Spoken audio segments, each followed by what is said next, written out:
السلام علیکم ورحمۃ اللہ وبرکاتہ۔ دوستو، آج کی ویڈیو بہت اہم ویڈیو ہونے والی ہے۔ آج کی اس ویڈیو میں ہم کچھ خلاصے کرنے والے ہیں۔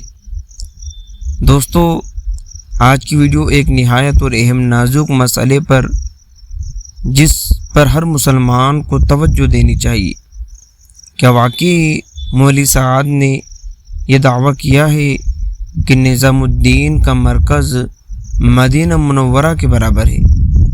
کیا مسجد اقصیٰ کی جگہ اب نظام الدین کو مقدس ترین مقام تسلیم کیا جا رہا ہے؟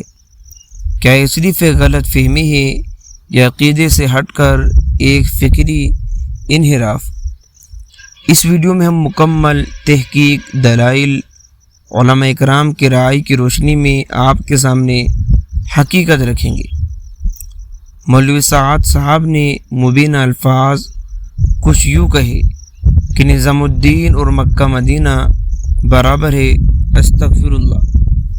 اس پر علماء اکرام کا رد عمل واضح ہے کہ خدا کی قسم نظام الدین کے بارے میں غلط سوچنا مدینہ کے بارے میں غلط سوچنے کے برابر نہیں ہو سکتا۔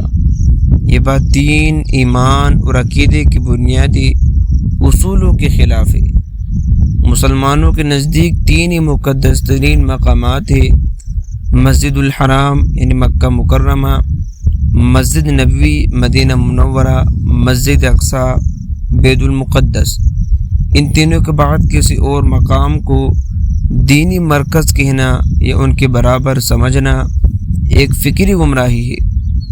اس ویڈیو کا آخر تک دیکھیں تاکہ آپ حقیقت کو سمجھ سکیں۔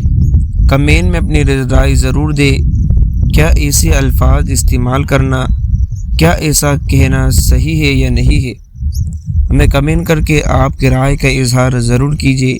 ملتے ہیں نیکسٹ ویڈیو میں۔ السلام علیکم۔